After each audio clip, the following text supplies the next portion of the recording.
Pang ilang buwan naging kayo at bago mo napasukan ang kanyang banga-banga? Bakit na iba yung mukha mo, kuya? Hindi naman ganyan sa profile pic mo ang mukha mo. Mura ang kanin dyan. 10 piso. Ilang bandihadong nauubos mo? Isa lang? Naku, gabing-gabi na kuya, nasa labas ka pa, mamaya matukhang ka dyan. Wala ka pang jowa ever since? Ha? Dati meron, ngayon wala na po. Napasukan mong banga-banga? Ha? Opo. Nagkasya. Sakto lang. Bakit iniwan ka pa rin? Ganun naman talaga sa pag-ibig. May naiiwan. Baka hindi ka marunong magpakumbulsyon.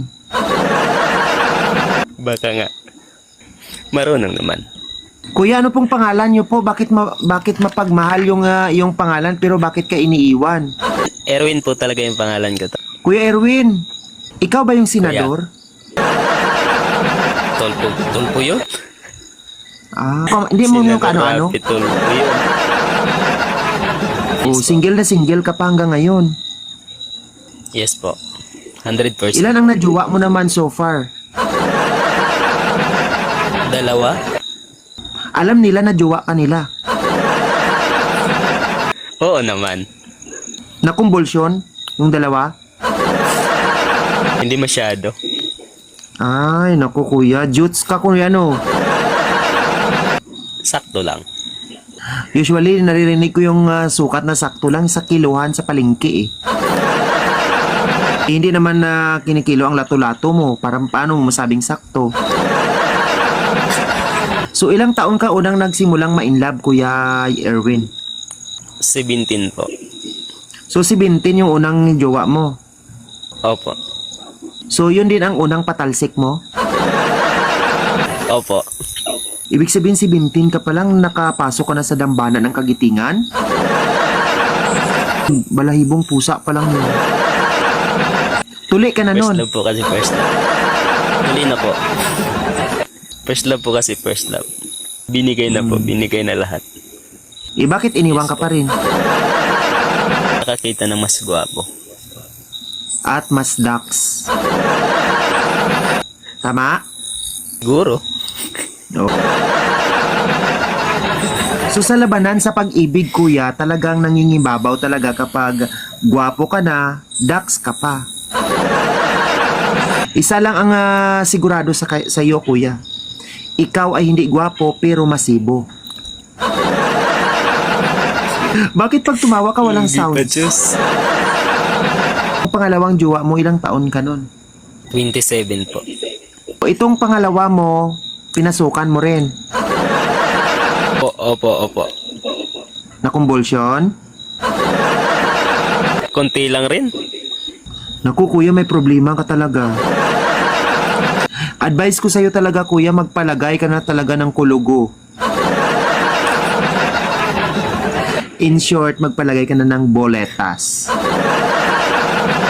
Pang ilang buwan naging kayo at bago mo napasukan ang kanyang banga-banga? 2 weeks po. Hindi mo man lang pinaabot ng 6 na buwan.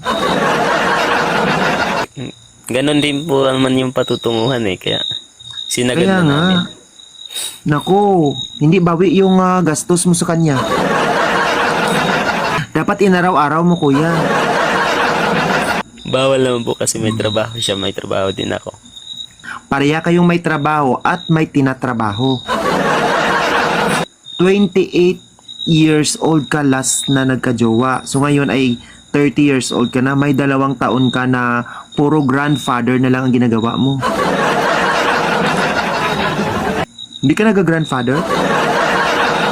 Minsan. Naku, bakit minsan lang? Dapat araw-arawin mo.